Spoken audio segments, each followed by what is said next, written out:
Hello there, and welcome to the Sleepy Science Channel. Tonight, we're turning our attention inward to something you carry with you every moment of your life, yet rarely pause to truly wonder about. Your body is not just a vessel that carries you through the world. It is a living universe, humming softly beneath your awareness.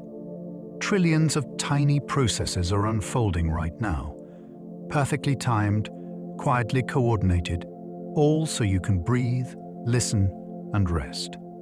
This is a place of rhythm and balance, of hidden conversations between cells, of ancient systems shaped by deep time and constant adaptation. Within you are stories older than memory, clever solutions borrowed from physics and chemistry, and delicate feedback loops that keep everything in quiet harmony. If you enjoy these gentle journeys, I invite you to like, subscribe, or share a thought below. It helps others find their way here too, one sleepy soul at a time. But for now, all you need to do is relax. Let your shoulders soften, allow your breathing to slow, and allow your mind to unwind as we explore the fascinating inner workings of the body. Let's begin. Your heart beats around 100,000 times each day. Each beat is a coordinated squeeze that sends blood to every corner of you. The rhythm begins in a tiny cluster of pacemaker cells that generate an electrical ripple, like a drummer setting the tempo. That signal spreads through the heart's walls, telling muscle fibers when to contract, and valves snap shut to keep flow moving one way. When you stand up, your pulse can quicken to stop blood from pooling in your legs. When you exhale slowly, it can ease, matching your breath. Across a lifetime, this steady work adds up to billions of contractions, powered by a muscle that feeds itself through its own coronary vessels. Even in sleep, it adjusts its force beat by beat, responding to hormones, temperature, and emotion. So circulation stays dependable from cradle to age. Your gut holds a living ecosystem of microbes that helps keep you alive. They arrive at birth and gather with every meal, kiss and breath, until your intestines become a bustling city of bacteria, fungi, and viruses. Many are friendly partners that break down fibers you cannot digest, turning them into short-chain fatty acids that nourish the gut wall and influence metabolism. Some manufacture vitamins, including vitamin K, and help train immune cells to tell friend from foe. Others compete with harmful invaders, taking up space and resources so troublemakers struggle to settle in. This community shifts when you travel, change diet, take antibiotics, or live with chronic stress, and your body notices. In a very real way, you are an animal plus a microbial chorus, working together to keep balance. Scientists are even exploring tailored probiotics and fecal transplants, hoping to treat disease by reshaping this hidden neighborhood. Your skin is a waterproof shield that also talks to your immune system. It is your largest organ, and it works like a smart boundary rather than a simple wrapper. The outer layer is packed with tough proteins and waxy lipids that keep precious water in and many irritants out. The surface is slightly acidic, discouraging unwanted microbes, while a diverse community of skin bacteria helps claim territory. When you get a tiny cut, skin cells release chemical alarms that summon immune defenders and start repair, often before you even notice the break. Specialized cells can present clues from invading germs, teaching the immune system what to respond to next time. Even sunlight, dryness, and gentle touch can change which messages are sent. Your skin is a sensing, signaling interface between you and everything you meet. That is why a rash can signal allergy, infection, or stress all at once. Your brain can spark new connections every time you learn something. That ability is called neuroplasticity, and it is why practice turns clumsy attempts into fluent skills. When you repeat a piano chord, a tennis serve, or a new language sound, Certain circuits fire together, and the brain gradually makes that pathway easier to travel. Cells grow new branches, strengthen helpful synapses, and trim connections that are rarely used, like gardening for efficiency. Even your sense of, "I can't do this," can soften because the brain is not fixed hardware. It is living tissue that remodels with experience, stress, sleep, and attention. The most surprising part is quiet. Tiny changes can begin after a single focused session, then deepen while you rest. Over months, those rewired roots can even shift how you feel pain, calm fear, or notice beauty, proving that learning is a physical act. Your bone marrow is a factory that makes most of your blood cells.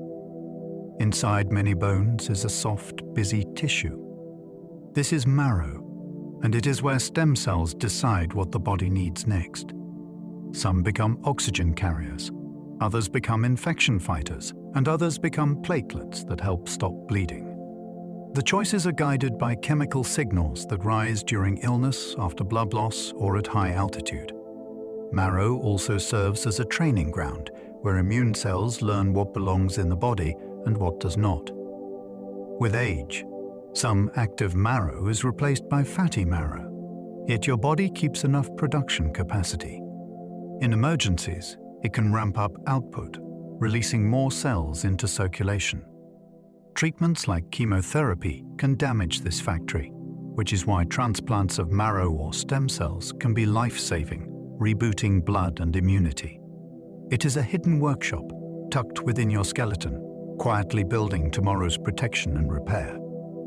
It listens to signals, then responds.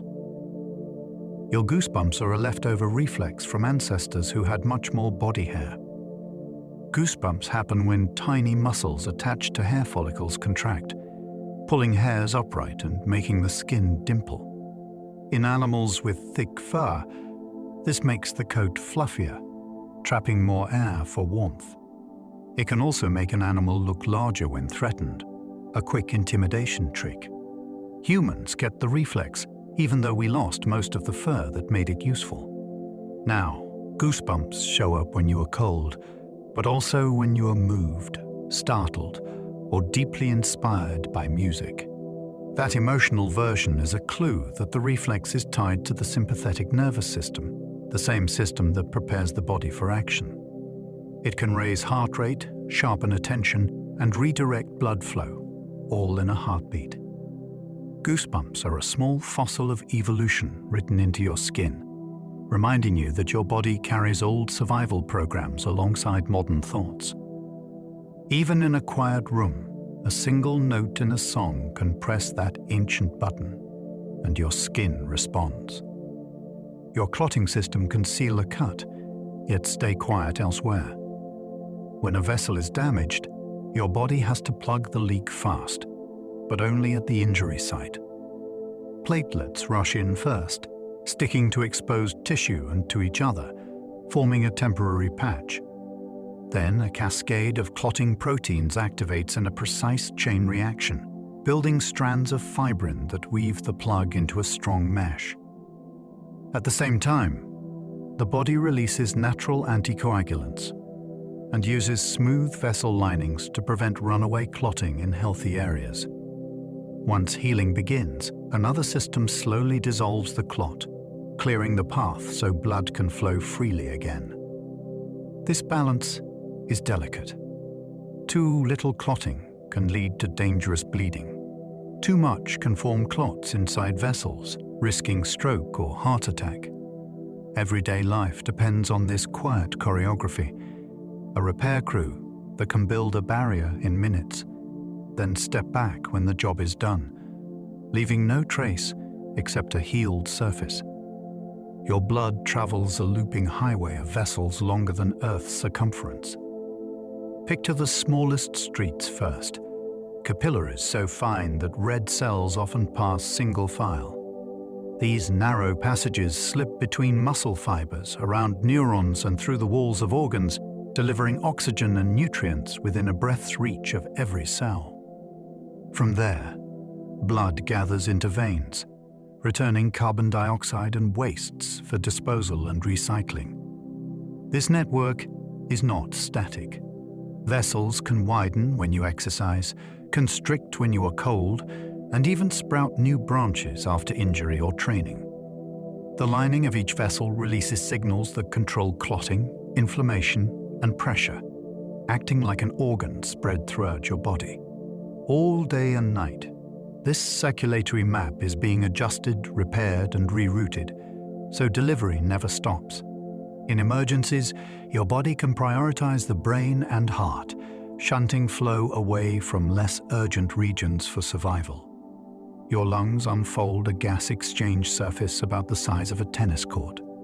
That vast area is hidden inside millions of tiny air sacs, each wrapped in a web of capillaries. When you inhale, fresh air flows down branching tubes that split again and again, like an upside-down tree, until oxygen meets blood across a barrier thinner than a soap bubble. Carbon dioxide slips the other way, leaving with your next exhale. The lungs also do housekeeping. They warm and humidify incoming air, trap dust in sticky mucus, and sweep it upward with cilia so you can swallow it without thinking.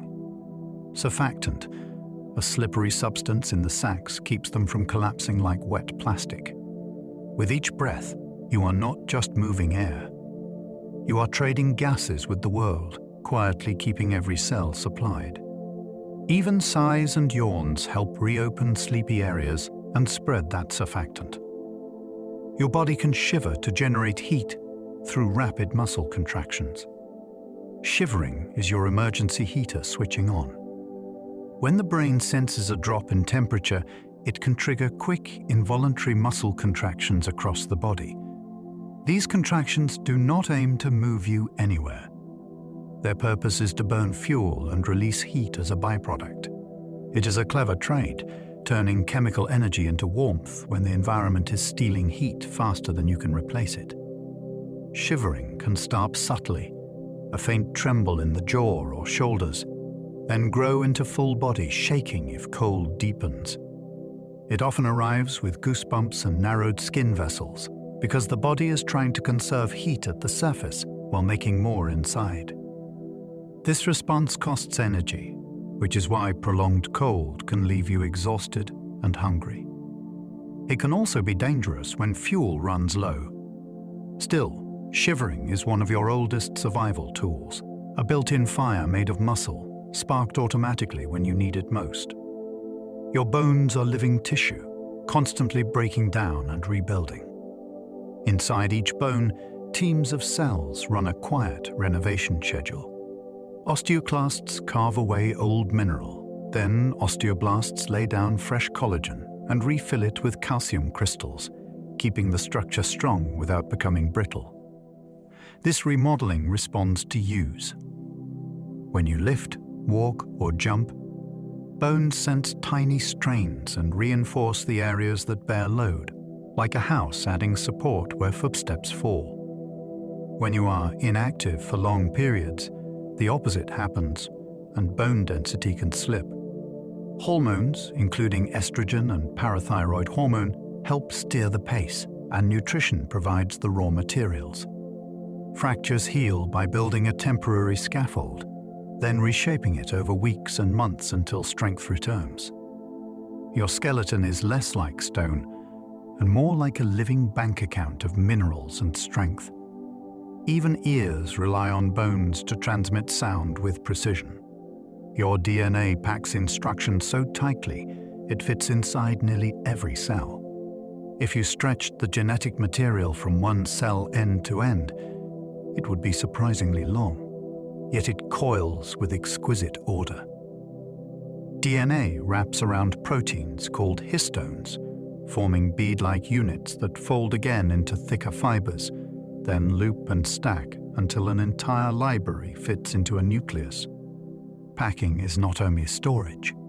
The way it is wrapped helps decide which genes are easy to read and which stay quiet. So a skin cell can act like skin, while a neuron acts like a neuron, even though the text is the same. Chemical tags on DNA and histones can change with age, diet, and environment, leaving traces of experience without rewriting the letters. Your body is built from the same blueprint, interpreted in countless ways. And when cells divide, they copy it with proofreading catching errors. Your eyes can detect a single photon under the right conditions. The photon is the smallest unit of light, and your visual system is tuned so finely that one can sometimes trigger a response in the retina. In near darkness, special cells called rods amplify faint signals, passing them forward to layers of neurons that compare patterns and filter noise. The brain then decides whether the moment counts as seeing, which is why perception is part biology and part interpretation. This sensitivity is also why bright light can feel painful after darkness, because those same circuits become suddenly overwhelmed. Vision is not a camera. Your eyes gather scraps of light, and your brain builds a stable world from them, correcting for motion, filling gaps, and guessing what matters. The result is a seamless scene, even though the raw input arrives in tiny, jittery pieces, all stitched together in real time. Your body makes new red blood cells every second, without you noticing. Deep in your bones, the marrow runs a constant assembly line, releasing fresh cells that are packed with hemoglobin for carrying oxygen. Each one begins as a stem cell that chooses a fate, then matures through stages where it builds its cargo and ejects its nucleus to make room. Once in circulation, a red blood cell spends about 4 months squeezing through capillaries, bending like a soft coin to reach narrow turns. Old cells are removed quietly by the spleen and liver, and their useful parts, especially iron, are reclaimed for reuse. This steady turnover matters because oxygen delivery is not optional. It powers your brain, your muscles, and the tiny repair crews working everywhere. Even now, while you sit still, your body is refreshing the very fleet that keeps you supplied, so you can move and heal. Your stomach lining replaces itself in only a few days.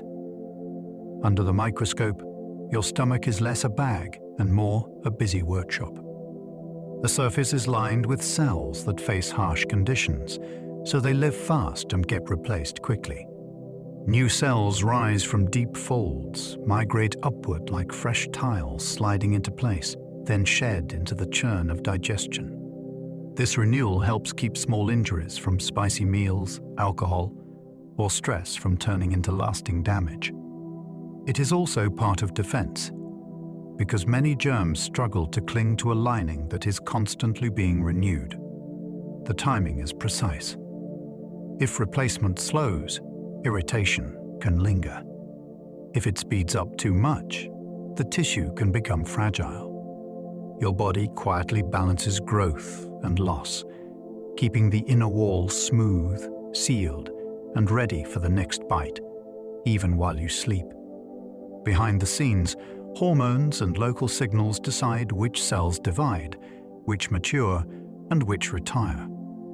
Your liver can regrow lost tissue, up to a remarkable point. After a serious injury, the liver can do something that feels almost mythical. It does not grow back as a perfect missing lobe, yet the remaining tissue can expand until overall function is restored. Cells that usually spend their days processing nutrients, detoxifying chemicals, and building important proteins can re-enter the cell cycle and divide. Blood vessels and bile channels remodel to match the new shape, like a city rerouting streets after an earthquake. This ability has made living donor transplants possible, where a portion of one person's liver can support another, and both portions can enlarge over time. The trick has limits. Scarring, chronic inflammation, or ongoing toxins can block the process. Still, the message is striking. An organ you rely on for cleaning and chemistry also carries a built-in plan for repair, ready to activate when survival demands it. At rest, it keeps measuring, adjusting, and healing. Your kidneys filter your entire blood supply many times a day. Each kidney is a dense bundle of tiny filters called nephrons, and together they act like a meticulous quality control team.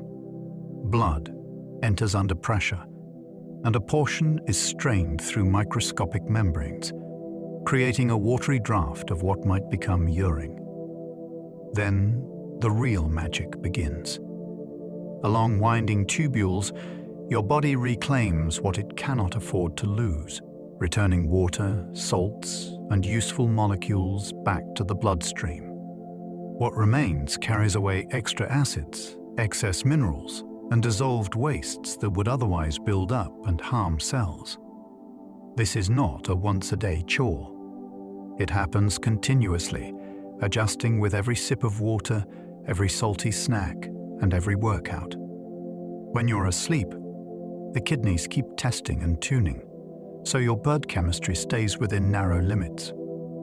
They also help control blood pressure by managing fluid volume, making them silent guardians of balance for brain, heart, and nerves. Your brain uses roughly a fifth of your body's resting energy. Although it is only a small fraction of your body weight, the brain is an energy-hungry organ.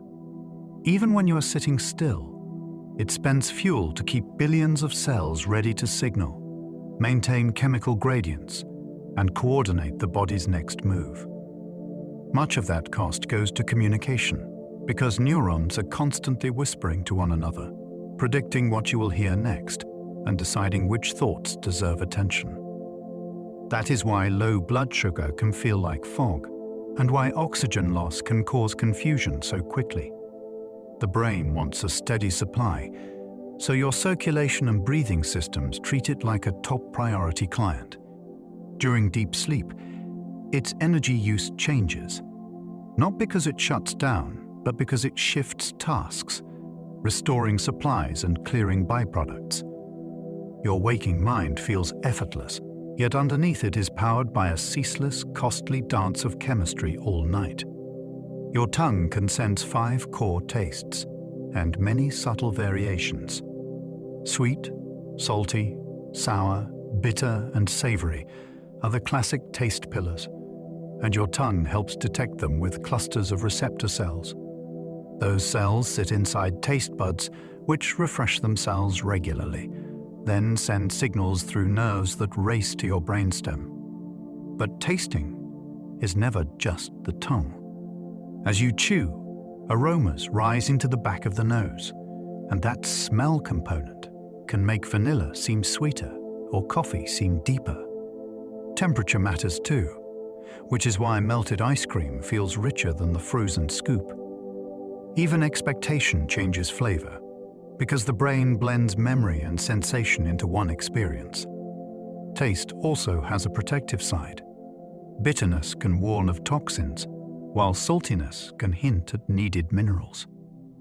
Over a lifetime, your palate learns, expanding from childhood pickiness into appreciation of spice, fermentation, and subtle herbs. Every meal becomes a small neuroscience experiment, happening in seconds for you. Your nose can detect tiny molecules, even at astonishingly low levels. Your sense of smell begins when airborne molecules drift into the nasal cavity and dissolve in a thin layer of mucus. There, they meet receptors that are shaped like locks, each ready for certain chemical keys. When a match happens, nerve signals surge toward the brain, which rapidly compares the pattern to a vast library of remembered scents. That is why one whiff can bring back a childhood kitchen, a hospital hallway, or a specific person. Smell also acts as an early warning system. It can alert you to smoke, spoiled food, leaking gas, or chemicals that irritate tissue. Some people can even notice faint differences in body odor linked to illness, a skill researchers are studying for diagnostics. Because smell is tied to emotion centers, it can shift mood quickly, calming you with lavender or sharpening attention with citrus. You are sampling the air while you are simply breathing. Your ears convert air vibrations into electrical signals your brain can read. Hearing starts when moving air nudges your eardrum, and that gentle motion is passed inward like a relay. Tiny structures amplify the vibration, then send it into a fluid-filled spiral called the cochlea. Inside, thousands of hair cells bend with the waves, and that bending opens channels that turn motion into electrical signals. Different pitches peak at different spots along the spiral, so a low bass note and a high whistle light up different regions. From there, the brain stitches timing and intensity into a sense of space, letting you locate footsteps behind you, or a friend calling from across a room. Hearing is also protective. Sudden loud sounds trigger reflexes that tighten middle ear muscles, reducing incoming force. Over time, repeated loud noise can damage delicate hair cells, which is why hearing loss can be permanent. Still, the system is so sensitive, it can detect rustle of fabric. Your balance system uses fluid-filled canals to sense every head movement. Hidden in your inner ear are free curved canals filled with fluid, arranged in different directions like the axes of a compass. When you turn your head, the fluid lags behind for a moment, pushing on sensors that report rotation. Nearby, other sensors detect straight-line motion and gravity by tracking tiny crystals that shift with acceleration. Together, these signals tell your brain whether you are nodding, spinning, leaning, or riding in an elevator. Most of the time you never notice, because the system is constantly corrected and calibrated. But when the signals disagree, you feel it instantly as dizziness, vertigo, or motion sickness.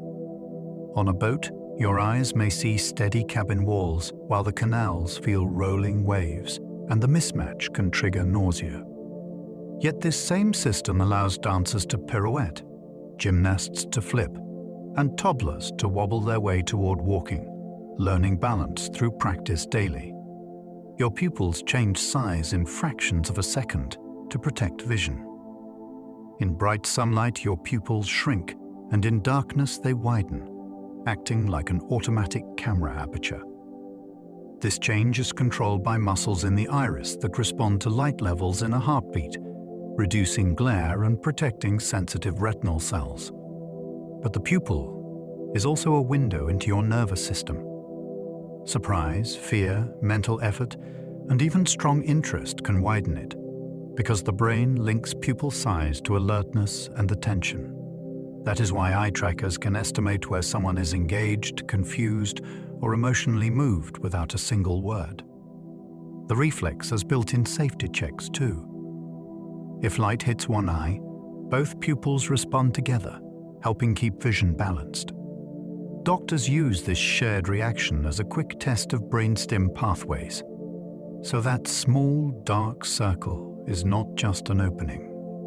It is a living dial, constantly adjusting to the world outside and the world within.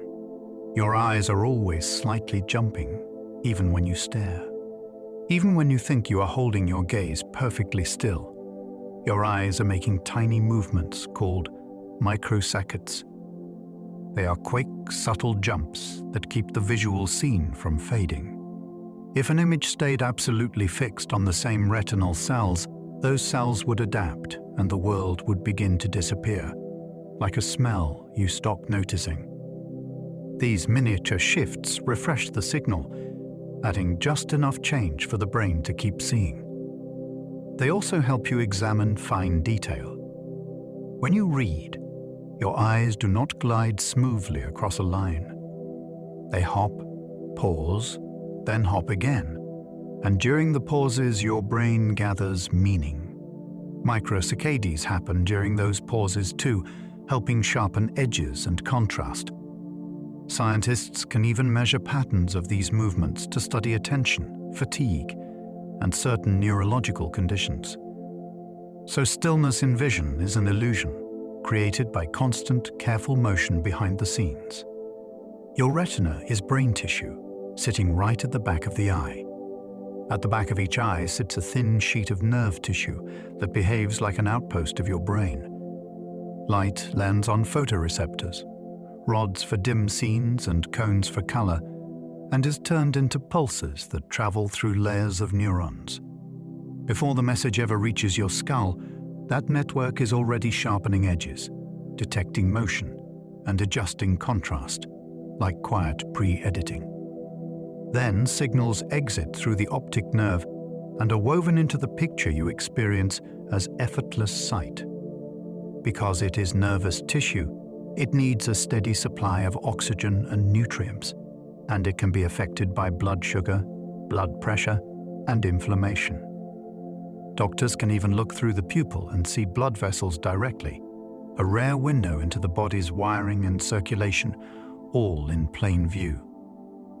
In darkness, it becomes astonishingly sensitive, and in sun, it protects itself with chemical resets. Your tears carry oils, water, and proteins in a precise recipe. Tears are not just water from emotion. Your eyes make different blends for different jobs. Basal tears bathe the surface all day, carrying salts that match body chemistry and proteins that discourage germs. Reflex tears surge when smoke or onion fumes irritate the eye, flushing away particles with extra volume. Emotional tears add a slightly different mix, including stress-related molecules that researchers still debate, and they flow with the help of facial muscles and breathing. A thin, oily layer, released from glands in the eyelids, slows evaporation so the eye does not dry out too quickly. Mucins help the fluid spread evenly, turning the cornea into a smooth lens. Each blink guides the film toward tiny drainage openings in the inner corners, sending it into the nose, which is why crying can make you sniffle. Even newborns arrive with this system, ready to clear dust and keep vision comfortable. Your blink spreads a fresh film that keeps the eyes smooth. A blink looks simple, but it is a swift maintenance sweep. In a fraction of a second, the eyelids slide down and back up, spreading a fresh layer of tear film across the cornea. That film smooths tiny surface irregularities, so light bends cleanly and vision stays sharp. The blink also pushes debris toward the inner corner, where it can be drained away, and it gives the eye a brief break from drying air. You blink more when you are tired, when the room is dry, or when you concentrate so hard that your eyes start to sting. Some blinks are full closures, others are quick partial taps, and the brain chooses them based on need. During a conversation, blinks often land at natural pauses, as if your body is editing the rhythm of attention. Even while you sleep, gentle lid movements help keep the surface healthy all night long. Your skeleton carries minerals that also help your nerves fire properly. Your skeleton is a storage vault, as well as a frame.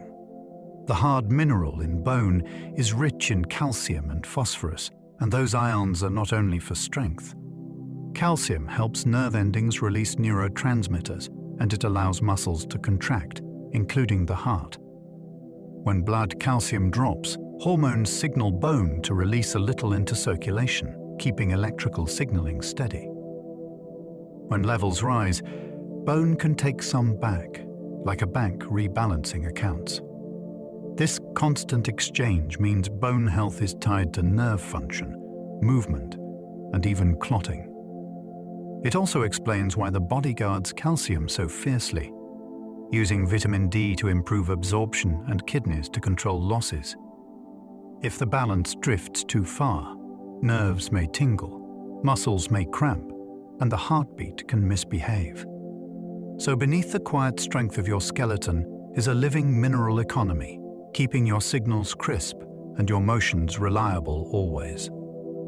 Your largest bone, the femur, can handle enormous daily forces. The femur, a long bone in your thigh, is built like a bridge pillar. Its outer shell is dense and strong, while the inner structure forms a lattice that spreads stress without wasting weight. When you walk, it handles forces greater than your body weight, and when you run or jump, those forces rise dramatically. The bone is angled to bring knees under your center of mass, helping balance and efficient stride. At the hip, a ball joint lets you rotate, squat, and climb, while muscles anchor to ridges and pull with leverage. Engineers study the femur because it combines stiffness and lightness in a way that is hard to copy. Yet, it is not unchanging. Repeated loading encourages it to strengthen in the directions you use most, which is why activity in youth can build resilience for life. Every step is a test, and your femur keeps passing it. Your smallest bones sit in your ear, tuned for delicate vibrations. In the middle ear sit 3 tiny bones with memorable names: malleus, incus, and stapes. Together, they form a miniature lever system that boosts the eardrum's motion and delivers it into the inner ear's fluid world. Without that boost, much of sound energy would bounce away at the boundary between air and fluid, and hearing would be weaker. The stapes, shaped like a stirrup, is the smallest bone in the body, yet it pushes on a flexible window only millimeters wide with precision. Muscles attached to these bones can tense up during loud noise, slightly damping vibration as a protective reflex. When infection or scarring stiffens this chain, sounds can seem muffled, as if the world has been wrapped in cotton. Some surgeries replace a damaged stapes with a tiny prosthesis, restoring movement and bringing back clarity. It is that such delicate parts help you enjoy music, laughter, and whispers. Your joints make slippery fluid that reduces friction to near zero. Where 2 bones meet, the body builds a space that behaves like a well-oiled hinge. The ends are capped with smooth cartilage, and the joint is sealed in a capsule that holds synovial fluid, a clear liquid with a slippery molecule called hyaluronan. This fluid does more than lubricate. It nourishes cartilage, which has no direct blood supply, by carrying dissolved nutrients as you move. Under pressure, it becomes slightly thicker, helping cushion impact, and when pressure eases, it thins again, ready for the next glide. That is why gentle motion can make stiff joints feel better, because movement stirs the fluid and distributes it across surfaces. In arthritis, the balance can change, with inflammation altering the fluid and roughening cartilage, turning smooth glides into painful grinds. Yet in healthy joints, friction is so low it can rival ice on ice, letting you dance, climb, and write with ease. Your cartilage has no blood supply, so it heals frustratingly slowly. Cartilage is padding that makes joints effortless, yet it lives on a tight budget. Unlike many tissues, it has no blood vessels, so it cannot call in a rapid delivery of oxygen and repair cells after an injury. Instead, it relies on slow diffusion from joint fluid, which is why a damaged knee can linger for months or never fully return. The cells inside, chondrocytes, are sparse, and they mostly maintain what already exists. When cartilage thins with age or heavy use, bones can rub more directly, and the joint may answer with stiffness. Medicine tries to help by smoothing rough areas, stimulating tiny microfractures to invite repair tissue, or transplanting cells grown in a lab. Even then, the new surface may not match the original springy glide. This is why protecting joints early, with strength and sensible movement, pays off for decades. So treat each bend like a gift. Your tendons store and release energy like biological springs. Tendons are the tough cords that connect muscle to bone, and they do more than transmit pull. Many tendons act like springs, stretching slightly when you land or push off, then snapping back to return energy. That rebound can make movement more efficient, saving muscle effort during running and hopping. The Achilles tendon is a famous example, storing energy with each step like a charged elastic band. But springiness requires careful structure. Tendons are built from parallel collagen fibers, aligned to handle repeated tension, and they adapt when training increases load. Too much, too soon can create tiny tears, leading to stubborn pain because tendons have a limited blood supply and heal slowly. Gentle progressive loading, however, can strengthen them, which is why rehabilitation often includes controlled resistance. When you watch a dancer leap or a child bounce, you are seeing tendon physics in action, recycling energy with every landing. Your muscles contain tiny power plants called mitochondria, made for endurance. Inside each muscle cell sit thousands of mitochondria, tiny compartments that turn food and oxygen into usable energy.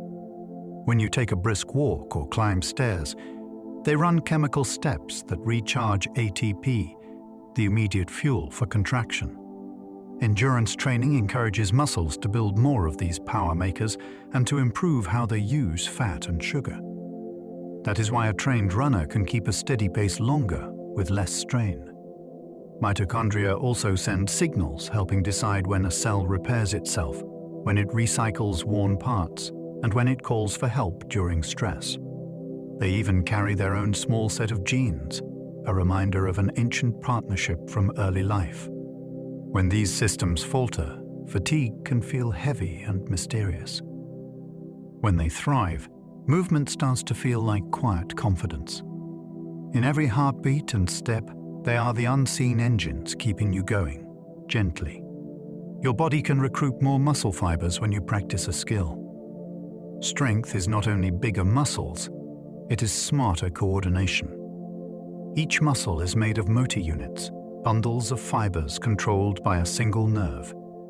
In a new movement, like learning a pull-up or a clean tennis swing, the brain recruits motor units in a clumsy pattern, wasting effort. With practice, signals become timed and selective, turning on more fibers at the right moment and letting others relax. The same muscle can then produce more force without adding any new size.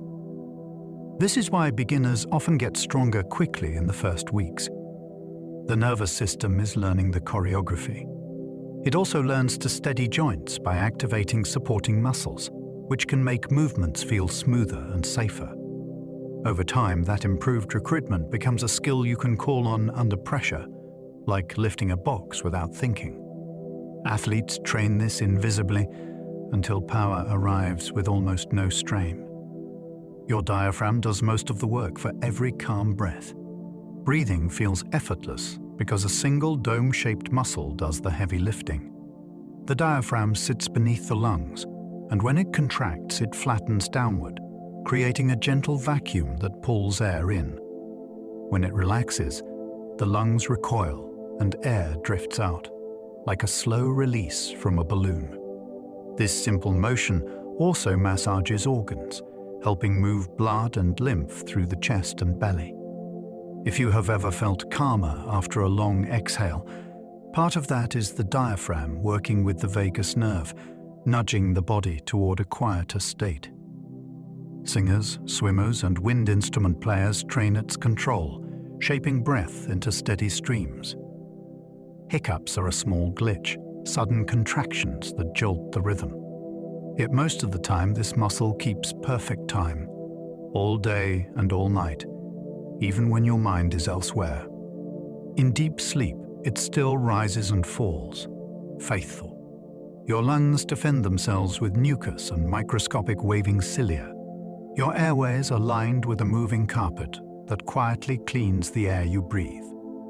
Sticky mucus traps dust, pollen, and many microbes before they can reach delicate lung tissue. Then microscopic hairs called cilia beat in coordinated waves, sweeping that mucus upward toward the throat. You usually swallow it without noticing, sending the captured debris to the stomach's harsher defenses. When you catch a cold, the system shifts into high gear, making extra mucus and sometimes slowing the cilia, which is why congestion feels heavy. Smoke and pollution can paralyze cilia, leaving the lungs less protected and increasing infection risk. Hydration matters too, because mucus must be the right thickness to move. This is not a one-time cleanup. It is constant housekeeping, minute after minute, keeping each breath safer than it would otherwise be. Every cough you avoid is often thanks to this hidden escalator at work, always. Your voice comes from vibrating folds shaped by throat and mouth. Your voice begins as a buzz. In your larynx, 2 small folds of tissue meet, and air from the lungs sets them vibrating hundreds of times each second. That raw vibration is shaped into recognizable sound by the throat, tongue, lips, and even the cavities of your face. Change the shape of your mouth, and you sculpt vowels like a potter shaping clay. Tighten or relax the folds, and pitch rises or falls. The brain coordinates this with astonishing precision, letting you whisper, laugh, sing, or shout. Your voice also carries clues about emotion, because stress hormones change breathing and muscle tension, and listeners pick up those patterns instinctively. Puberty alters the larynx, which is why voices deepen and crack during adolescence. And when you have laryngitis, swelling disrupts vibration, turning sound rough and strained. Every conversation is a performance of anatomy, guided by feeling and memory in real time. Your cough is a high-speed blast designed to clear airways. A cough is a pressure cannon. First you inhale, then the vocal folds close, trapping air in the lungs. Chest and belly muscles squeeze, building pressure like winding a spring. Then the folds snap open and a burst of air blasts out, ripping mucus and particles from airway walls and launching them toward the mouth. It is protective, but it can also become irritating when nerves stay sensitized after infection or exposure to smoke. Different coughs can hint at different problems, from asthma's tight airways to heart failure's fluid buildup, which is why doctors listen to its sound. Some people can even cough on command, showing how the reflex has both automatic and voluntary control. Cough drops soothe partly by increasing saliva and by calming nerve endings in the throat. Still, the cough's main job is simple: to keep the pathways to the lungs clear enough for the next breath. Your sneeze can launch droplets fast enough to surprise any physicist. A sneeze starts with an intruder, a speck of pepper, dust, or pollen touching sensitive nasal tissue. Nerves fire a rapid alarm to the brainstem, and the body prepares a coordinated blast. You draw in air, close off the throat, and build pressure in the chest. Then the soft palate shifts and the airway opens, sending a turbulent jet through the nose and mouth. That jet can travel faster than many people expect, breaking fluid into a mist of droplets of different sizes. Larger droplets fall quickly, while finer ones can linger and drift, which is why sneezes matter for infection spread. Your eyes often close automatically, a protective reflex, not a sign they might pop out. Bright light triggers sneezing in some people, a trait that runs in families. The whole event is over in seconds, yet it is a reset, clearing passages so breathing can return to ease. Your saliva begins digestion before food even reaches your stomach. Before you swallow, your mouth is already doing chemistry. Saliva moistens food so it can be shaped into a smooth bolus, and it starts breaking starch into smaller sugars with an enzyme called amylase. It also carries lipase that begins working on fats, especially important for infants. Beyond digestion, saliva protects teeth by buffering acids and delivering minerals that help repair enamel after meals. It contains antimicrobial proteins that slow bacteria and keep the mouth's ecosystem in balance. When you smell dinner, saliva can increase, a preview response from the nervous system that prepares the gut. Dry mouth from anxiety or certain medicines can make swallowing difficult and raise cavity risk, showing how essential this fluid is. Your body makes a surprising amount each day, and most of it is swallowed unnoticed. In quiet moments, a swallow is the end of a chain of signals, glands, and muscles working together. Your stomach acid can dissolve many microbes that hitchhike on meals. Deep in your stomach, glands release hydrochloric acid that can be as corrosive as battery acid, at least in strength of acidity. This harsh bath helps unfold proteins in food, making them easier for enzymes to cut apart. It also serves as a security checkpoint, killing many bacteria and viruses that arrive on unwashed produce or undercooked meat. Not everything is defeated, which is why some pathogens like Helicobacter pylori have evolved tricks to survive there. To keep this acid from harming you, the stomach coats itself in a thick mucous barrier and keeps blood flow high to support repairs. When that protection fails, ulcers can form and pain can radiate after meals. Acid levels also change with age and medication, influencing how well certain nutrients are absorbed. In a way, your stomach is both a digestion chamber and a chemical moat, guarding the intestines beyond every time you eat. Your intestines move food forward with coordinated waves called peristalsis. Food does not simply fall through you. Your intestines move it along with waves of muscle contraction called peristalsis, a traveling squeeze that pushes contents forward. Segments ahead relax while segments behind tighten, creating a steady conveyor. This motion is guided by the enteric nervous system, which can run many routines without conscious control. Even if you stand on your head, these waves still carry a meal onward. After surgery, the rhythm can stall, leading to bloating and discomfort, which shows how essential it is. Fiber gives the walls something to grip, and water keeps the contents soft enough to move. The pace shifts with what you eat, with fats slowing passage to allow absorption. Between meals, sweeping waves help clear leftovers, preparing the gut for whatever comes next. When you hear your stomach growl, that sound can be these motions, mixing air and fluid as they work inside you. Your pancreas releases hormones that help control blood sugar minute by minute. Behind your stomach, the pancreas works like a quiet thermostat for fuel.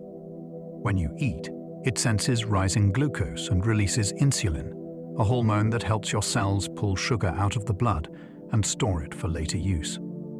Between meals, when glucose begins to dip, it releases glucagon, which signals the liver to send some stored sugar back into circulation. This back and forth happens all day, keeping the brain supplied and the muscles ready. It is not only about sweets. Protein and fat change the timing too, and stress hormones can push glucose higher, as if preparing you to run. In type 1 diabetes, the immune system destroys insulin-making cells. In type 2, cells stop listening well, and the pancreas strains to keep up. Even so, in most bodies, this tiny organ balances chemistry with astonishing precision, so you can think clearly, move smoothly, and sleep steadily. Your gallbladder stores bile, then squeezes it out for fatty foods. Think of bile as the body's dish soap for dinner. The liver makes this greenish fluid continuously, but meals do not arrive on a schedule, so the gallbladder acts as a reservoir, concentrating bile while you wait. When fat enters the small intestine, hormones signal the gallbladder to contract, pushing bile through ducts into the gut. There, bile salts break big fat droplets into tiny ones, giving enzymes far more surface area to work on. This makes it easier to absorb fats and the vitamins that travel with them, like vitamins A, D, E, and K. Gallstones can form when bile components crystallize, sometimes blocking the duct and causing sharp pain. After a rich meal, many people live well without a gallbladder because the liver still makes bile, just with less storage and timing. Still, when it is present, it adds a graceful efficiency to digestion, responding right when the meal needs help. Your body stores extra glucose as glycogen in liver and muscle. Glucose is quick energy, but the bloodstream is not a pantry, so your body converts spare glucose into glycogen, a branched storage form that packs neatly inside cells. The liver keeps a supply that can be released back into the blood to steady glucose between meals, especially overnight. Muscles store their own glycogen too, but they keep it mostly for themselves, like a private fuel tank for movement. During a sprint, those stores can power intense effort when oxygen delivery becomes limiting. After exercise, muscles become especially eager to refill, which is why a meal can feel unusually satisfying after a long hike. Glycogen also binds water, so changing stores can shift body weight slightly, a detail that surprises many people. When stores run low, the body leans more on fat and can break down protein in extreme cases, showing how valuable this carbohydrate reserve is for everyday stability. Your fat tissue is an active organ that sends chemical messages. Body fat is not just stored calories, it is a signaling network. Fat cells release hormones and messenger molecules, sometimes called adipokines, that talk to the brain, liver, muscles, and immune system. Leptin is one famous example, helping report long-term energy status and influencing appetite and metabolism. Fat tissue also stores and converts certain hormones, and it can release inflammatory signals when it becomes stressed or overloaded. Where fat is stored matters too. Visceral fat, packed around organs, tends to be more metabolically active and is linked with higher health risks than fat stored under the skin. Yet fat tissue also has protective roles. It cushions organs, insulates against cold, and provides fuel during illness or famine. Researchers are exploring ways to shift fat toward healthier behavior, including encouraging more brown-like activity that burns energy as heat. In a real sense, fat is part of the body's conversation about survival, abundance, and stress, sending updates every day. Your appetite is guided by hormones that rise and fall like tides. Hunger is not simply willpower, it is biology with a schedule. Ghrelin, often called a hunger hormone, tends to rise before meals and fall after eating, nudging you toward food like a gentle alarm clock. Other signals, including peptide YY and cholecystokinin, help create fullness by slowing stomach emptying and speaking to the brain through nerves and blood. Your brain integrates these messages with smell, memory, emotion, and habit, which is why popcorn can sound irresistible even when you are not truly low on energy. Sleep changes the pattern too. Short sleep can raise hunger signals and lower satiety signals, making cravings louder the next day. Stress can also reshape appetite, sometimes increasing it and sometimes shutting it down, depending on the person and the context. Over time, the body learns your routines, expecting food at familiar hours. Understanding appetite as a tide helps explain why it can feel powerful, predictable, and sometimes surprisingly out of sync with intention. Your thirst system can trigger before you are truly dehydrated. First is a protective early warning, not a last-minute emergency siren. Sensors in your brain and blood vessels monitor salt concentration and blood volume, and they can call for water before the body becomes dangerously dry. Even the feel of drinking can begin to quiet thirst quickly, because the brain uses signals from the mouth and throat as a rapid estimate, then fine-tunes the decision once water is absorbed. Hormones help too. When blood volume drops, the kidneys release signals that increase a hormone cascade, leading to aldosterone and other changes that conserve water and salt. That is why after heavy sweating, plain water alone may not feel fully satisfying until minerals are replaced. Thirst also shifts with age, and many older adults feel it less strongly, which can raise dehydration risk. Your body is constantly balancing fluid like a careful engineer, because water affects blood pressure, temperature control, and the flow of nutrients. Feeling thirsty is your inner dashboard light, glowing early so you can respond calmly. Your body temperature is tightly regulated, yet it subtly shifts all day. Your temperature is not a single fixed number, it is a rhythm. Deep in the brain, the hypothalamus coordinates a set point that changes with time of day, activity, hormones, and sleep. In many people, temperature dips in the late night hours, helping the body settle into deeper sleep, then rises toward morning as alertness returns. Exercise can raise heat quickly, and the body answers with sweating and increased blood flow to the skin. In cold air, it narrows surface vessels and may trigger shivering to generate warmth.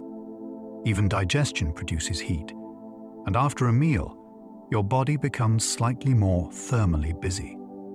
Fever is a special case, where the set point is temporarily raised to support immune defense, often making you feel chilled at first as the body tries to reach that higher target. The impressive part is how often this regulation happens without thought. Your temperature is being adjusted every minute, like a home thermostat with a mind of its own. Your sweat cools you by evaporation, a clever physics trick. Sweat is your personal air conditioner, powered by the physics of phase change. When sweat evaporates, it steals heat from your skin, lowering body temperature without needing to cool the whole body at once. The drier the air, the easier this works, which is why humid days can feel oppressive even at lower temperatures. Sweat glands respond to heat, exercise, and stress, and the chemical mix can change depending on acclimatization. With repeated heat exposure, the body often learns to sweat earlier and more efficiently, helping protect the heart and brain. Sweat itself is mostly water, with salts and small molecules, which is why heavy sweating can lead to salt loss and cramps if replacement is too slow. There is also a social twist. Sweat is nearly odorless until skin bacteria break down some components into smelly compounds, turning cooling into scent. Still, in terms of survival, sweating is brilliant. It lets humans shed heat while moving, hunting, and working in warm climates, long after many animals must stop and pant. Your skin color can change quickly as blood vessels widen or narrow. A blush, a pale face, and a flushed forehead are all examples of blood flow choreography. Tiny muscles in the walls of surface blood vessels respond to signals from the nervous system and local chemistry, widening to release heat or narrowing to conserve it. When you are embarrassed, stress signals can open vessels in the face and neck, sending warm blood toward the surface. In cold air, vessels constrict, and the skin can look lighter as less blood reaches the top layers. During exercise, the body sends more blood to the skin to help cooling, which is why you may turn pink as your temperature rises. This constant adjustment is part of thermoregulation, but it also reflects emotion and circulation health. Some people experience Raynaud's phenomenon, where fingers temporarily lose color from intense constriction, then redden as blood rushes back. So your skin is not only a covering, it is a living display of flow, temperature, and feeling, changing in real time. Your immune system remembers past infections with long-lasting cellular training. After your body meets a germ, it keeps a quiet scrapbook of the encounter. Special immune cells learn the invader's signature and save it for later. Some become memory B cells, ready to make targeted antibodies quickly. Others become memory T cells, prepared to coordinate attacks or destroy infected cells. This is why a second encounter can feel smaller or never felt at all. Vaccines use the same principle, teaching without the full danger of disease. Memory is not stored in one place. It is spread through blood, lymph, and tissues. Some memory cells patrol, while others take up residence in organs like the lungs. Over time, these cells can persist for years, even decades. Yet memory is also selective, and it fades for some infections faster than others. Your immune system is not only a shield, it is a learning machine, improving with experience. Your white blood cells can squeeze through vessel walls to reach trouble. When tissue sends out distress signals, immune cells in the bloodstream begin to slow down. They roll along vessel walls, as if searching for the exact exit.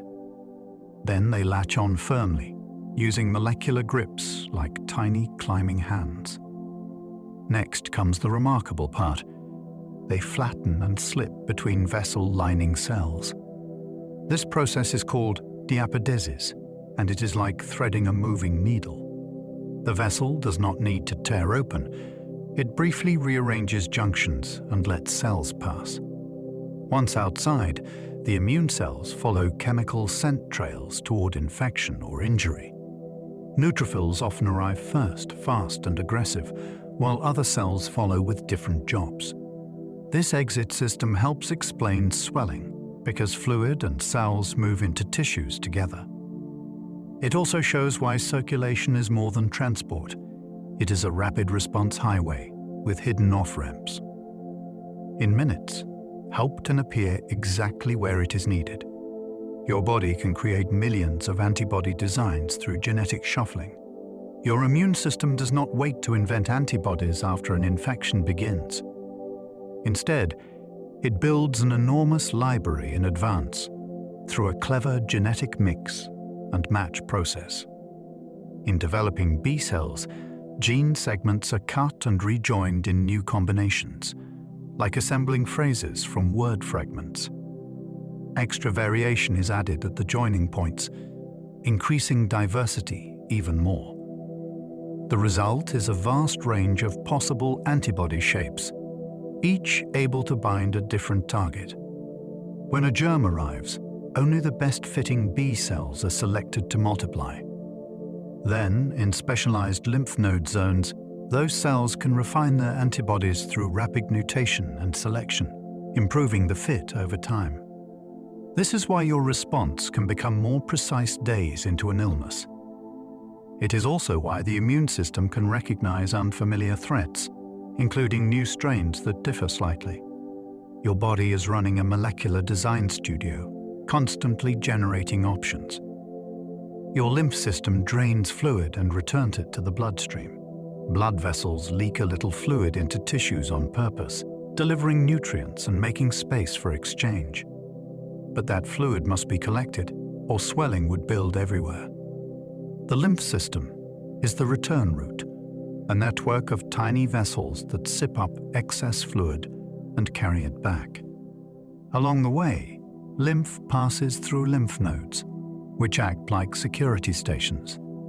Immune cells inside sample what is moving through, looking for signs of infection or damage. When nodes swell during illness, it is often because those cells are multiplying and working hard. Lymph vessels have valves, helping flow move one direction, and movement helps push it along. Walking, breathing, and muscle contractions gently massage lymph forward. This system also absorbs fats from the intestine, sending them into circulation by a different route than blood.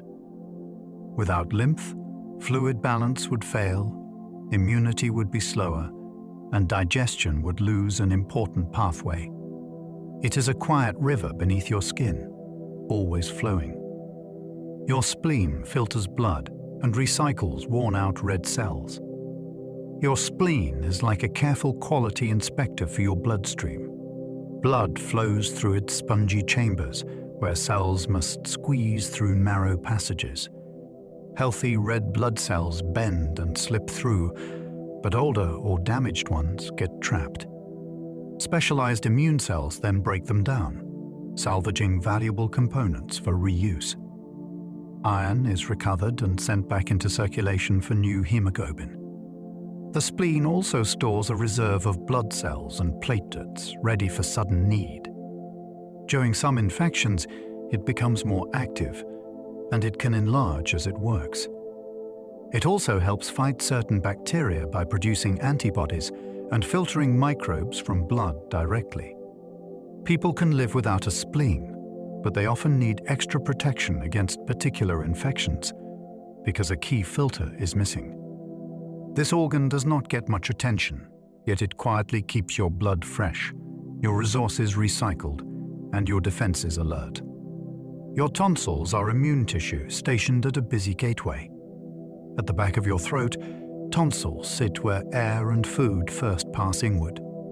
They are made of immune tissue with deep folds that increase contact with what you inhale and swallow. This makes them excellent early warning posts, sampling particles and teaching immune cells what is common and what is dangerous. In childhood, they can be especially active because the immune system is building its experience. When tonsils become infected, they swell and hurt, a sign that local immune cells are battling invaders. They can also trap debris in their crevices, sometimes forming small stones that cause bad breath. Removing tonsils can help people with repeated severe infections or breathing problems, though it slightly changes the throat's immune landscape. Even when quiet, tonsils are not useless lumps. They are part of a ring of protective tissue, helping decide which microbes are harmless neighbors and which ones need a response. Your inflammation response is protective, but it must be carefully controlled. Inflammation is the body's way of bringing help, fast. When tissue is injured or infected, blood vessels widen and become leakier. This lets immune cells and proteins enter the area, delivering repair tools and defense. Heat, redness, swelling, and pain are signals that the response is underway. Pain can be useful because it encourages rest and protection of the injured part. But inflammation is powerful, and if it stays on too long, it can damage healthy tissue. That is why the body also sends calming signals that resolve the response once the threat is handled. Some diseases involve inflammation that is misdirected, prolonged, or excessive, turning protection into harm. Lifestyle factors can influence this balance, including sleep, stress, diet, and chronic infection. The immune system is like a fire brigade, and inflammation is the water cannon. It can save a building, but only if aimed well and turned off at the right time. Your fever can slow some microbes while boosting immune reactions. A fever is not simply overheating. It is a deliberate change in the body's thermostat. During infection, immune signals tell the brain to raise the temperature set point. You may feel cold at first, because your body works to reach that higher target by shivering and conserving heat. Many microbes grow best at normal body temperatures, so even a small rise can stress them. Meanwhile, certain immune processes become more effective, like faster movement of immune cells and improved signaling. Fever also encourages rest, which shifts energy toward defense and repair. Still, fever is not always helpful, and high fevers can be dangerous, especially in young children or vulnerable adults. That is why doctors balance comfort, safety, and the body's natural strategy. Medicines can lower fever by adjusting the set point back down, which is why you often sweat as the fever breaks. In a strange way, fever is the body choosing to run hotter for a while, using heat as a tool in its fight. Your body hosts viruses that live quietly inside your microbiome. When people hear virus, they often imagine illness, but many viruses live with us peacefully. Some infect bacteria rather than human cells, and these are called bacteriophages. They can shape which bacterial species thrive in the gut, skin, and mouth, acting like unseen gardeners. Other viruses can persist in the body in a dormant or low-level state, kept in check by immunity. Scientists sometimes call this collection the human virome, and it may influence digestion, inflammation, and disease risk in ways we are only beginning to map. The story is complex because viruses can sometimes protect us by controlling harmful bacteria, yet they can also contribute to imbalance if conditions shift. Changes in diet, antibiotics, travel, and stress may reshape this viral community indirectly. This reminds us that you is not a single organism, but an ecosystem. Even the smallest passengers can affect the whole journey, quietly and continuously. Your gut and brain communicate through nerves, hormones, and immune signals. Your gut is not just a digestion tube, it is a communication hub. A major nerve called the vagus carries messages between the intestines and the brainstem. Hormones released after meals can influence mood, alertness, and cravings, shaping how you feel long after you swallow. Immune cells in the gut also signal the brain, especially when the gut lining is irritated or inflamed. This is one reason stress can change digestion, and why digestive discomfort can affect emotions. The gut has its own nerve network, sometimes called the second brain, which coordinates movement and secretion locally. Meanwhile, microbes in the gut produce molecules that can influence nerve activity and immune balance. Researchers are exploring links between gut health and anxiety, depression, and neurodegenerative diseases, though many details are still being tested. What is already clear is that the brain listens to the gut, and the gut listens back. Your feelings and your digestion are not separate worlds, they are partners in constant conversation. Your brain builds reality by predicting what you will sense next. Instead of waiting passively for the world to arrive, your nervous system is constantly guessing. It uses past experience to predict what should happen next, then compares those predictions with incoming signals from AI's ears and skin. When the match is close, perception feels smooth and effortless. When the match is off, the surprise gets your attention, and the brain updates its model.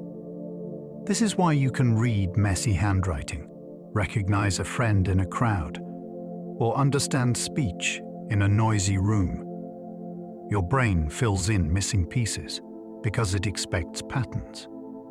It also explains certain illusions, where the prediction wins over the raw data.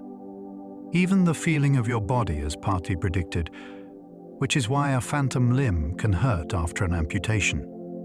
Perception is not a direct feed. It is a living negotiation between expectation and evidence, renewed every heartbeat as you move through the world. Your nerves send signals with electricity, powered by moving ions. Your thoughts and sensations ride on tiny charged particles. Neurons keep different ions, like sodium and potassium, on opposite sides of their membranes, creating stored electrical tension. When a neuron fires, channels open in a precise sequence, and ions rush across, flipping the voltage like a falling row of dominoes. That wave is an action potential, and it can travel down a nerve fiber at impressive speed. At the end, the signal does not jump as a spark. It triggers chemical messengers that cross a microscopic gap to the next cell. Then the next cell decides whether to pass the message onward. All of this runs on energy, because pumps must reset the ion balance after each impulse. Your body spends fuel to keep nerves ready, moment after moment. Every touch, every word you understand, every decision to move a finger is built from these quiet ionic migrations, turning chemistry into electricity and electricity into meaning. Your reflexes can move a muscle before you feel the touch. A reflex is your body choosing speed over deliberation. When you step on something sharp, sensory nerves send an urgent signal into the spinal cord. There, the message can be routed through a simple circuit that immediately activates motor neurons, pulling the limb away. Only after that movement begins does the brain receive enough information to form the full feeling of pain and the story of what happened. This design keeps you safer, because waiting to consciously decide would be slow. Reflexes can also protect posture. If you stumble, stretch receptors in muscles detect the sudden change and tighten the right groups to keep you upright. Doctors tap a knee with a small hammer for a reason. That quick kick reveals whether nerves and spinal circuits are working as expected. A reflex is not a lesser form of intelligence. It is an automatic safety program running beneath awareness, guarding you faster than thought.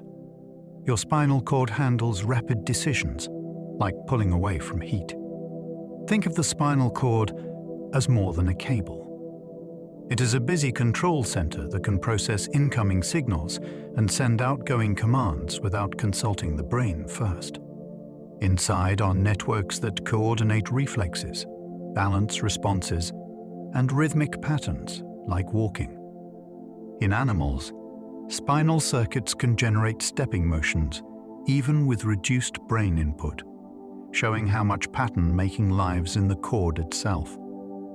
When you touch a hot pan, the spinal cord can organize a whole sequence. Withdraw the hand, shift the body, and tighten supporting muscles to keep you stable. Meanwhile, it sends updates upward, so the brain can learn, remember, and choose what to do next.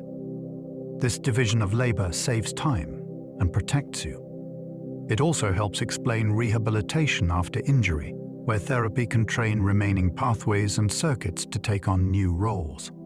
The spinal cord is a fast, local manager, making urgent choices so the brain can focus on bigger plans. Your brain rewires after injury more than people once believed. For a long time, scientists thought adult brain tissue was mostly fixed. Now we know it can reorganize in surprising ways after damage. If a stroke injures one region, nearby circuits may strengthen, and distant regions can sometimes take on new tasks, especially with therapy. The brain can learn to use alternative routes, like traffic finding new streets after a bridge closes. This is why targeted rehabilitation, repeated practice, and time matter so much. The famous cases include people relearning speech, recovering movement, or adapting to vision loss by sharpening other senses. Even when a function does not fully return, the brain can build workarounds, turning deliberate effort into smoother habits. This rewiring is not magic, and it has limits. But it is real, and it is driven by use. What you practice, the brain prioritizes. Recovery is partly biology and partly training, a partnership between healing tissue and persistent repetition. Your memory changes each time you recall it, updating like a story. Remembering is not opening a vault. It is rebuilding. When you recall an event, the brain reactivates a pattern of activity across many regions, then stitches it into a coherent seam. In that moment, the memory becomes flexible again, and it can be strengthened, weakened, or altered before it is stored once more. This process is called reconsolidation, and it helps the brain keep memories relevant, connected to new knowledge and current goals. It is also why two people can remember the same day differently, and why confident recollection is not always accurate. Emotion plays a role too. A frightening detail may become brighter, while neutral details fade. Even the act of telling a story can reshape it, because language and attention highlight certain parts. Memory is less like a recording and more like a living draft, revised gently over time. This is not a flaw. It is an adaptation, allowing the past to stay useful in the present. Your sleep strengthens learning by replaying patterns of neural activity. While you sleep, your brain is not simply resting. It is practicing. During certain stages, especially deep sleep and some phases of dream-rich sleep, the brain can reactivate patterns linked to recent learning. Researchers have observed replay in brain areas involved in navigation and skill building, as if the brain is rehearsing yesterday's experiences at night. This replay helps stabilize fragile new memories and integrate them with older knowledge, That is why a piece of music, a new dance step, or a study session can feel clearer after a good night's sleep. Sleep also helps decide what matters. Emotional experiences may be strengthened, while less important details are allowed to fade, making room for what is useful. When sleep is cut short, learning often becomes slower and more effortful. You can still learn, but the brain loses a powerful offline tool. In the quiet of night, it is organizing, refining, and storing, turning practice into skill without asking your permission. Your dreams can mix real memories into brand new scenes. Dreams are a kind of creative collage. The brain pulls fragments from memory, emotion, and recent experiences, then burns them into scenes that can feel vivid and strange. This mixing may help the brain explore possibilities, test fears safely, and connect ideas that were separate during the day. That is why a dream can place your childhood home next to your current job, or combine a friend's face with an unfamiliar voice. The brain areas that generate imagery and emotion can be highly active in dreams, while regions that enforce strict logic may be quieter, which allows impossible stories to feel normal. Dreams can also reflect what matters to you emotionally, echoing stress, excitement, or unresolved questions. Some people find problem-solving insights after dreaming, not because dreams are prophetic, but because they loosen the usual boundaries between thoughts. Even nightmares may be part of learning, rehearsing threat responses in a safe simulation. Whatever their purpose, dreams reveal a mind that never truly switches off, even in darkness. Your body clock is set by light, even on cloudy days. Inside your brain is a timekeeper that coordinates daily rhythms, and light is its strongest cue. Special cells in the retina send signals to the brain's master clock, letting it know when morning has arrived. This happens even if you do not feel the light as bright, because the system is sensitive to overall daylight levels and certain wavelengths. Morning light helps shift the clock earlier, while bright light late at night can push it later, which is why screens can make sleep feel delayed for some people.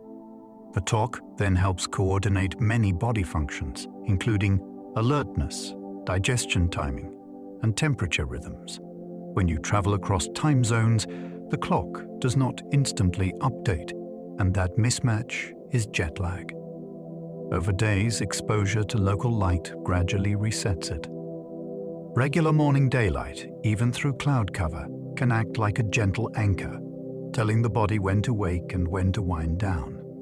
Your sense of time is partly a biological sense, guided by the sky.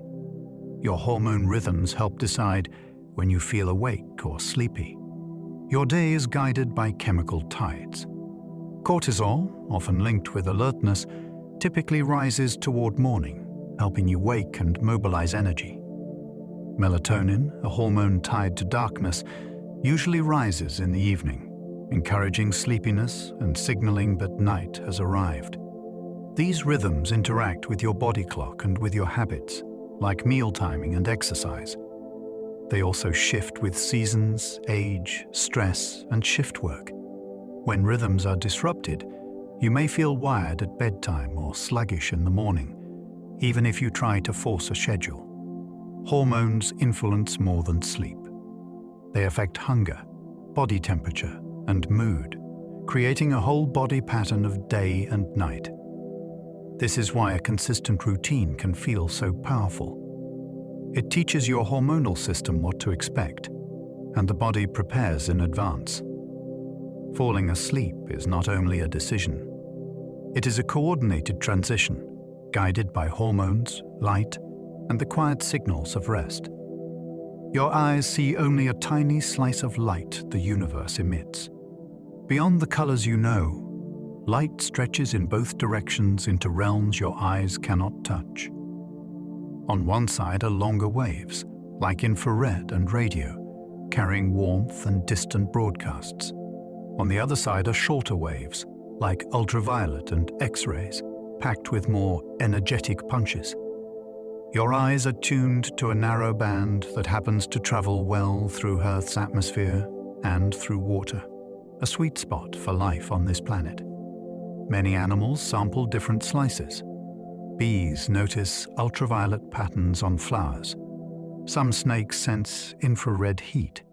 Even humans can detect parts of the invisible world with tools, translating radio waves into sound or X-rays into images. So the scene you see is not the full universe. It is a carefully selected channel shaped by evolution and physics, giving you enough to navigate, recognize faces, and find food, while leaving vast hidden spectra just beyond your perception. Your color vision relies on 3 cone types, blended by the brain. Color begins with 3 kinds of cone cells, each more sensitive to a different range of wavelengths. None of them reports red or blue on its own. Instead, each cone reports its level of activity, and your brain compares the pattern across all 3. From those comparisons, it creates the experience of thousands of shades, including subtle differences between teal and turquoise, or cream and ivory. Lighting changes the puzzle. A white shirt can look bluish in shade and yellowish indoors, yet your brain often corrects for context, keeping colors stable enough to trust. This blending can also fool you. Some famous visual illusions shift color simply by changing surrounding tones, proving that color is partly interpretation. People vary too. Some have color blindness when one cone type is missing or altered. A few may have an extra cone type, potentially seeing richer distinctions. Color is a story your brain tells from 3 inputs, and it tells it beautifully. Your ears separate voices and noise by using timing differences between sides. In a crowded room, your ears are doing quiet geometry. A sound reaches one ear a tiny fraction of a second before the other, and it often arrives slightly louder on the nearer side. Your brain measures those differences with astonishing precision, using them to locate where a voice is coming from. That location information becomes a filter. It helps you focus on the person in front of you and dampen the clatter behind, a skill sometimes called the cocktail party effect. The outer ear also shapes sound depending on direction, adding subtle spectral clues that help you judge whether something is above, below, or behind. When hearing in one ear is reduced, this spatial sorting becomes harder, and noisy spaces can feel exhausting. With 2 healthy ears, your brain can build an acoustic map, tracking multiple talkers at once, letting one sentence rise to the top like a melody you choose to follow. Your sense of touch includes pressure, vibration, temperature, and pain. Touch is not one sense, it is a chorus. Some receptors respond to steady pressure, helping you feel a handshake or the weight of a blanket. Others respond to flutter and vibration, letting you detect a phone buzz or the texture of corduroy. Separate sensors notice warming and cooling, giving you the comfort of a hot mug or the warning of icy air. Then there are pain receptors, which react to extreme heat, sharp edges, and chemical irritation, sounding an alarm when tissue is at risk. These signals travel along different nerve fibers at different speeds, which is why a pinprick can feel immediate, followed by a slower, dull bake. Your brain blends all of this into a single experience of contact, adjusting it based on attention and expectation. That is why a gentle touch can soothe, and why the same stimulus can feel startling when unexpected. Your skin is a sensory instrument, playing multiple notes at once, every second you are awake. Your pain system can be turned up or down by attention. Pain is real, but it is not a simple volume knob set by injury alone. Your brain decides how much of the signal reaches consciousness, using context like danger, safety, and focus. In a crisis, someone can be wounded and barely notice until later, because survival demands action first. In calmer moments, the the same body signal can feel louder because the brain has space to listen. The spinal cord also plays a role, filtering messages before they reach the brain and sending some back down pathways that dampen pain. This is one reason slow breathing, relaxation, or distraction can help, because they shift the nervous system away from high alert. Placebo effects show the same principle in a different form. Belief and expectation can recruit real chemistry, including natural opioids, changing how pain is processed.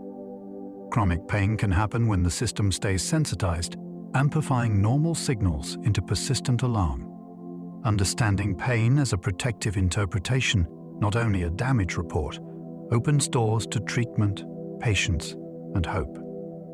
Your brain can ignore your nose's constant smell to highlight new odors. When you first walk into a bakery, the smell can feel huge, warm, and almost visible. Then, minutes later, it fades, even though the air has not changed. This is sensory adaptation, and it helps you notice what is new, rather than what is constant. Your smell receptors reduce their response to steady stimulation, and your brain also subtracts familiar background signals. That makes sudden changes stand out, like smoke, gas, or spoiled food, which can matter for safety. It is why you may not notice your own home scent, while a visitor does immediately. Adaptation also keeps you from being overwhelmed by your own body odors, letting attention stay on the world outside. Yet the system resets quickly. Step outside for a moment, return, and the smell returns too. This selective fading shows that perception is not only detection, it is prioritization. Your brain is quietly curating the air you experience, turning down the constant hum so a new note can be heard. Your tongue senses texture with touch nerves, not taste buds alone. The pleasure of food is often about feel. Crunch, creaminess, fizz, and heat are detected by touch and temperature nerves in the mouth, not by taste receptors. That is why a cold can make food seem dull. When smell fades, texture becomes the main entertainment. The tongue has dense touch sensors, making it exquisitely sensitive to tiny changes in surface and thickness. It can detect grit in a sauce, the snap of a fresh apple, or the smoothness of melted chocolate. These signals combine with saliva flow and jaw movement, creating a full mouthfeel that can make the same flavor seem entirely different. Spicy foods add another layer because capsaicin activates heat and pain pathways, producing a burn that is not a taste at all. Carbonation tingles through chemical and mechanical stimulation, turning a drink into a lively sensation.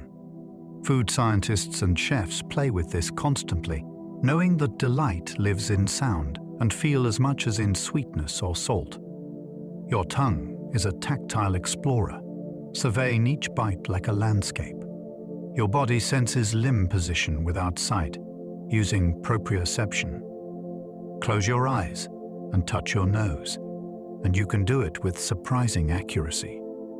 That ability comes from proprioception, the sense of where your body parts are in space. Sensors in muscles and tendons report stretch and tension, while receptors in joints add information about angles and movement. Your brain integrates these signals into a living map, updated moment by moment. It is how you climb stairs in the dark, type without watching your fingers, and walk without staring at your feet. Proprioception can be trained. Dancers, gymnasts, and musicians refine it until movements become precise and graceful. It can also be disrupted. Alcohol, fatigue, certain nerve disorders, or inner ear problems can blur the body map, making balance harder and motion clumsier. Some people regain it after injury through targeted rehabilitation, retraining the brain's interpretation of incoming signals. This sense is so constant you rarely notice it, yet it is the hidden guide behind every smooth gesture, every reach, every step. Your inner ear helps stabilize vision by moving eyes opposite your head. When you turn your head, the world does not smear into a blur, and that is thanks to a fast reflex linking inner ear sensors to the eye muscles. The semicircular canals detect rotation, and almost instantly they trigger the vestibulo-ocular reflex, moving your eyes in the opposite direction. It happens so quickly that you can keep reading a sign while walking, or watch a friend's face while nodding. You can feel it by gently shaking your head while focusing on a word. With normal function, the word stays clear. When the system is weakened by illness or injury, motion can make the world bounce, and nausea can follow because vision and balance signals disagree. The brain can adapt over time, but it takes practice and exposure. This reflex is a quiet partnership between ear and eye, turning motion into stability. It lets you be a moving animal in a moving world without losing the sharpness of what you're looking at. Your brain fills in the blind spot where the optic nerve exits. Each eye has a small region with no photoreceptors, where the optic nerve leaves the retina. That is the blind spot, a real gap in the raw image. Yet you almost never notice it, because your brain smoothly fills it in using surrounding patterns and information from the other eye. It is a little act of visual storytelling, done continuously and confidently. You can find the blind spot with a simple test, but in everyday life it disappears behind the brain's best guess. This filling in reveals something important. Seeing is not just sensing, it is constructing. The brain prefers a stable world, and it is willing to invent missing details to achieve it. Usually that invention is accurate enough to trust. Sometimes it can mislead, like when camouflage blends into its background, or when a small object is missed in a busy scene. Still, the result is remarkable. Even with a built-in hoe, your vision feels seamless, like a panorama with no gaps, because your brain is always completing the picture. Your blood type is a surface signature on red cells, not a personality. Those letters are really a label made of tiny sugars and proteins on the outside of your red blood cells. Your immune system reads that label like an ID badge. If unfamiliar blood enters, antibodies can grab it, clump cells together, and cause serious trouble. That is why transfusions must be carefully matched. The ABO system is only part of the story, because the Rh factor also matters, especially in pregnancy. Blood types vary across populations, shaped by history, migration, and even pressures from infectious disease.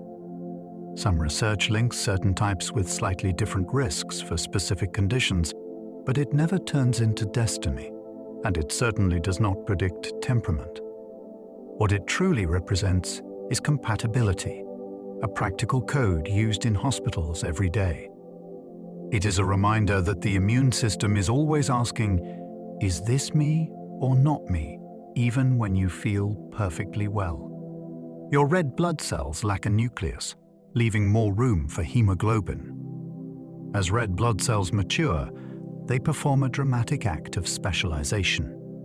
They eject their nucleus and many internal structures, sacrificing the ability to divide or repair themselves. In return, they gain space for hemoglobin, the protein that binds oxygen and makes blood such an efficient delivery system. Their final shape is a flexible biconcave disc, thin in the middle, which increases surface area for gas exchange and helps them bend through capillaries narrower than the cell itself. Because they have no nucleus, they cannot make new proteins to fix wear and tear, so their lifespan is limited. Over time, their membranes stiffen and their enzymes tire, and the body replaces them. This design is bold. It is a cell built for one job, carried out with relentless repetition, millions of times, without rest. Every breath you take relies on these nucleus-free couriers, packed with hemoglobin like tiny oxygen cargo ships. Your body recycles iron from old blood cells with impressive efficiency. iron is precious, and your body treats it like a resource that must not be wasted. When red blood cells age and get removed, their hemoglobin is dismantled, and the iron is carefully pulled out and stored. A protein called transferrin then carries iron through the blood to places that need it, especially bone marrow, where new hemoglobin is being built. Another protein, ferritin, holds iron safely inside cells, preventing it from causing harmful chemical reactions. The liver helps regulate these flows, and the hormone hepcidin acts like a gatekeeper, controlling how much iron is absorbed from food and released from stores. This recycling is why many people can lose only small amounts of blood before becoming iron deficient, and why chronic bleeding can quietly drain reserves. Still, on ordinary days, your iron economy is remarkably circular, turning yesterday's blood into tomorrow's oxygen-carrying power. Your arteries expand with each heartbeat, smoothing blood flow like shock absorbers. With every heartbeat, blood is pushed out in a pulse, not a steady stream. Large arteries respond by stretching outward, storing some of that energy in their elastic walls. Between beats, they recoil, releasing the stored energy and helping keep blood moving smoothly. This effect, called the Windkessel function, protects delicate capillaries from sudden pressure swings and keeps organs supplied even when the heart briefly relaxes. The artery lining also releases signals that adjust tone, widening when tissues need more flow and narrowing when pressure must be maintained. Over years, arteries can stiffen from aging, high blood pressure, or plaque, reducing their ability to cushion pulses. That stiffness can make the heart work harder and can change how pressure waves travel through the body. So arteries are not rigid pipes. They are living, responsive tubes that pulse with you, converting each heartbeat into a steadier river, beat after beat, hour after hour. Your veins use one-way valves to help blood climb against gravity. Veins carry blood back to the heart, often from below it, which means they must work against gravity. Many veins, especially in the legs, contain one-way valves that open when blood moves upward and close if it tries to slip back down. Your muscles provide the pump. Each step squeezes veins, pushing blood forward through the valves, like pushing toothpaste through a tube with check doors. Deep breathing helps too, because pressure changes in the chest draw venous blood upward. When valves weaken or veins stretch, blood can pool, leading to swelling or varicose veins. Long flights and long periods of stillness can slow venous return, which is why movement matters for circulation. This system is elegant because it borrows force from actions you already do, walking and breathing, turning ordinary motion into a return trip for blood. Your veins are the homebound lanes of circulation, and their valves are the quiet engineers that keep the climb possible. Your body can redirect blood quickly, prioritizing brain and heart. When danger appears, your circulation can change its route in seconds. The sympathetic nervous system signals certain vessels to constrict, especially in the skin and digestive tract, while vessels supplying the brain and heart are protected.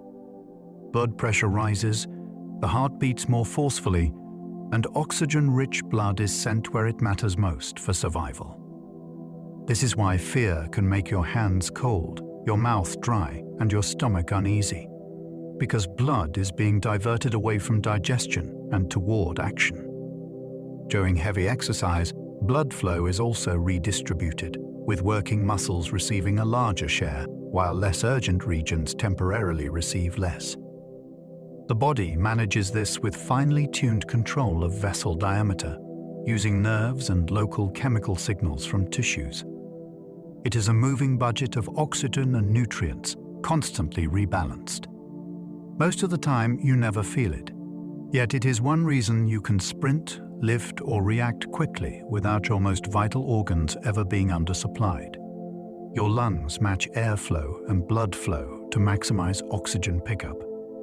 For oxygen to move into blood efficiently, the lungs must align ventilation, where air goes, with perfusion, where blood goes. When a region of lung receives plenty of air, nearby vessels widen to send more blood there. When a region is poorly ventilated, vessels narrow, redirecting blood toward better aired areas. This local adjustment helps prevent wasted effort, because oxygen cannot enter blood that passes through airless spaces. Gravity also shapes the pattern, with different areas of the lung receiving different amounts of blood depending on body position. The lungs adapt as you change posture, exercise, or climb to higher altitude. This matching is one reason you can increase oxygen uptake when you start moving, without needing conscious control.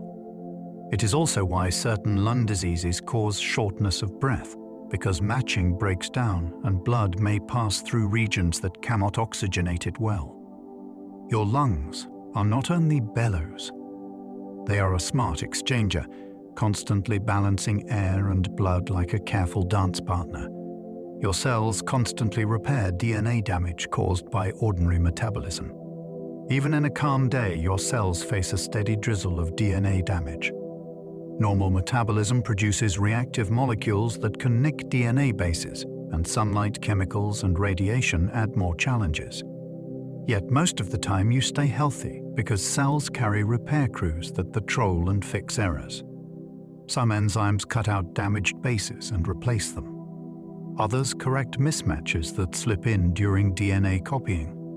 There are systems for single-strand breaks and for more dangerous double-strand breaks, each with different tools and safeguards. Cells also pause their division cycle when damage is detected, buying time for repairs before copying proceeds. When damage is too severe, cells may trigger self-destruction, protecting the body from unstable mutations. Cancer can arise when these protections fail, which is why DNA repair is one of the deepest layers of health maintenance you never feel. Your body is quietly proofreading life every moment, keeping the instruction book readable while you live, breathe, and sleep. Your chromosomes end with telomeres, protective caps that change with age. At the ends of chromosomes are telomeres, repeating DNA sequences that act like protective tips, similar to the plastic on shoelaces. Each time a cell divides, telomeres tend to shorten a little, partly because copying the very end of DNA is tricky. When telomeres become too short, cells may stop dividing, entering a state called senescence, which can protect against uncontrolled growth, but can also contribute to aging tissues. Some cells, like certain stem cells and many cancer cells, use an enzyme called telomerase to rebuild telomeres, extending their ability to divide. Lifestyle factors such as chronic stress, poor sleep, and inflammation have been associated with faster telomere shortening, though cause and effect can be complex. Telomeres are not a simple clock, but they are a biological record of cellular wear. They remind us that aging is not one process. It is many small processes, including how often cells must renew and how well they are protected during that renewal. Your cells talk using chemical signals that act like tiny text messages. Every moment, your body is buzzing with conversations you cannot hear. One cell releases a molecule, another cell catches it with a matching receptor, and suddenly, a whole set of actions begins. Some messages travel only a hair's breadth to nearby neighbors, coordinating repair after a scrape or tightening a vessel to control heat loss. Others ride the bloodstream like postal mail, reaching distant organs and changing appetite, mood, or growth. These signals can be fast, like adrenaline preparing you to react, or slow, like hormones guiding puberty and aging. Cells also whisper with immune signals, flagging danger, calling reinforcements, or declaring peace when the threat is gone. Even a single cell can send different messages depending on context, as if changing tone mid-sentence. What feels like one body is really a council of trillions, negotiating constantly so you can stay steady, flexible, and alive. Your body makes new proteins every moment, folding them into working shapes. Proteins are your body's tools, and they are being built right now. Ribosomes read genetic instructions like a recipe, linking amino acids into long chains. But a chain is not a tool yet. It must fold into a precise shape, with loops, spirals, and pockets that let it grip other molecules or catalyze reactions. Cells even hire helpers called chaperones, which guide folding and prevent tangles, especially during stress. A protein might become a muscle filament, a hormone receptor, a clotting factor, or an enzyme that breaks down a toxin. Many proteins are short-lived, replaced constantly so the cell can adapt to changing needs. Misfolding matters because a wrongly shaped protein can fail quietly or clump dangerously, which is why quality control systems patrol and recycle mistakes. You are not built once and then maintained. You are rebuilt in pieces, continuously, with origami-like precision, turning raw ingredients into living function.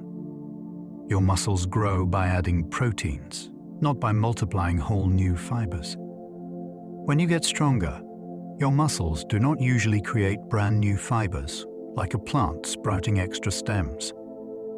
Instead, existing fibers thicken.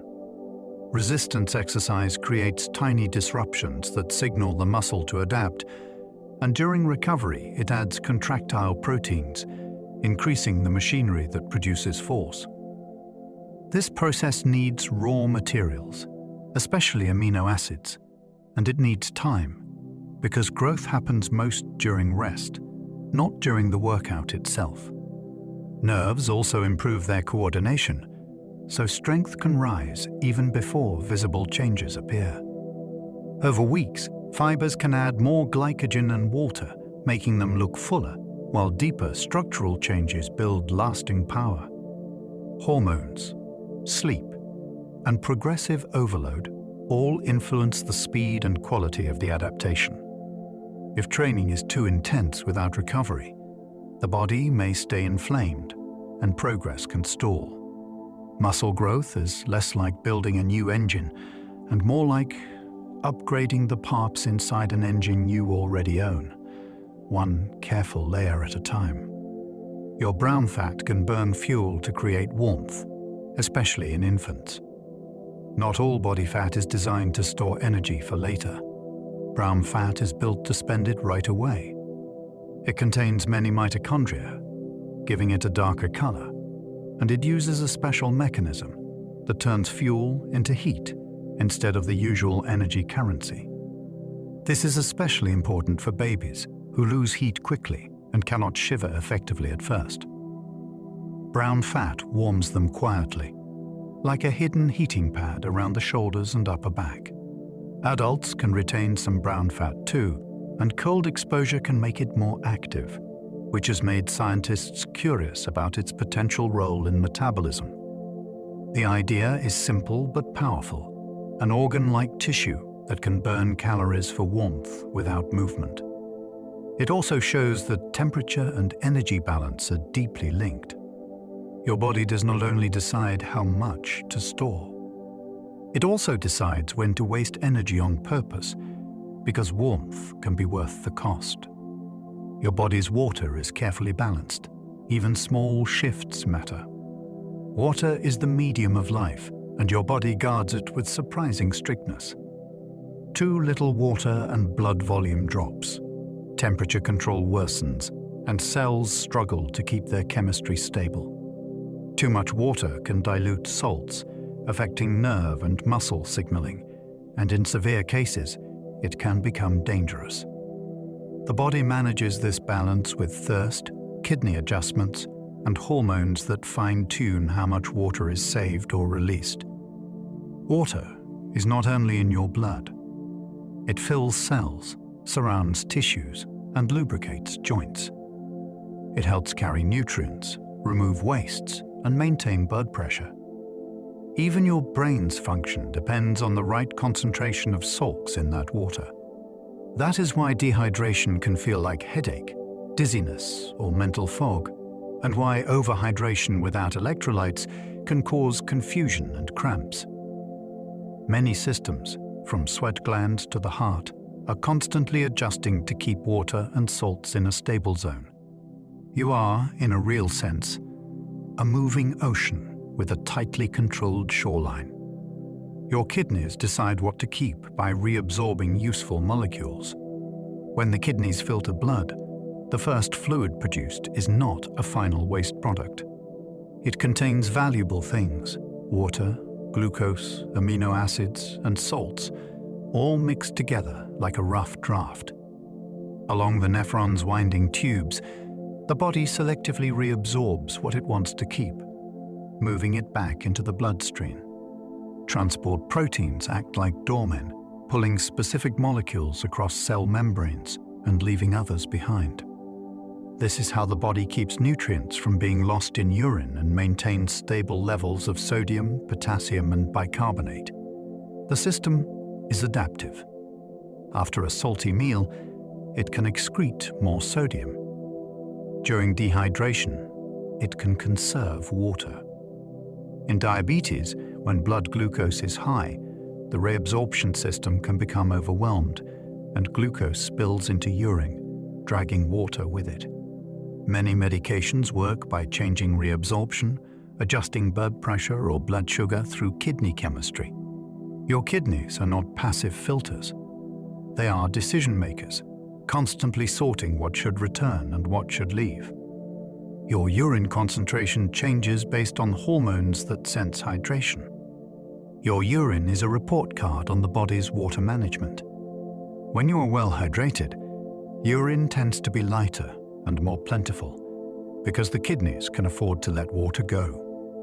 When water is scarce, the body releases a hormone called antidiuretic hormone, or AD, which tells the kidneys to reclaim more water from the forming urine. The result is darker, more concentrated urine in smaller amounts. This change can happen quickly, especially after sweating, vomiting, or spending time in heat. The kidneys respond by adjusting channels that move water back into the blood, and they also manage salts so the body's chemistry stays balanced. Alcohol disrupts this by suppressing ADH, which is why it can increase urination and leave you dehydrated. Some medical conditions also affect ADH or kidney responsiveness, leading to abnormal thirst or urine output. Most days, though, this system works quietly, tuning output to match intake with elegant precision. Your body is always reading your hydration status, then rewriting the recipe for what it lets go. Your body produces vitamin D using sunlight and cholesterol in skin. Vitamin D is unusual because your body can make it rather than relying entirely on food. When certain wavelengths of sunlight reach the skin, they trigger a chemical change in a cholesterol-derived molecule, creating a precursor that is then processed by the liver and kidneys into an active form. That active form helps regulate calcium and phosphorus, supporting bone strength and many other cellular functions. Sun exposure, skin pigmentation, latitude, season, clothing, and sunscreen can all influence how much is produced. Too little sunlight can contribute to deficiency, while too much sunlight raises skin cancer risk. So the balance is personal and often best guided by medical advice and blood testing. Diet and supplements can help when sunlight is limited. Vitamin D also interacts with the immune system in complex ways, and researchers continue to explore those links. What feels like a simple sunbeam can become a hormone-like signal, created in the skin, refined by organs, then used throughout the body. It is chemistry that begins in daylight and ends in living tissue. Your bones store calcium, releasing it when blood levels dip. Calcium is essential for muscle contraction, nerve signaling, and many cell processes, so the body keeps blood calcium within a narrow range. Bones serve as the main reservoir, holding a large supply locked into mineral structure. When blood calcium begins to drop, parathyroid hormone signals bones to release small amounts and signals kidneys to conserve calcium while activating vitamin D pathways that increase absorption from the gut. When calcium is plentiful, the system shifts direction, encouraging storage again. This constant exchange is why bone health is tied to more than strength. It is part of whole body stability. Over time, if the body must withdraw too much calcium, bones can weaken, especially when diet is low in calcium or vitamin D, or when hormones change with age. Weight-bearing activity helps because it encourages bones to maintain density and structure. Your skeleton is not only support and protection. It is a living mineral bank, making deposits and withdrawals every day to keep your blood chemistry steady. Your fingerprint ridges improve grip by channeling moisture away from skin. Look closely at a fingertip, and you will see a landscape of ridges and valleys, shaped before you were even born. Those ridges do more than leave marks on glass. They can improve contact with surfaces by managing tiny films of moisture and oils that would otherwise make skin slip. The grooves act like miniature drainage paths, breaking up wet patches so friction stays reliable when you handle a mug, turn a page, or twist a jar lid.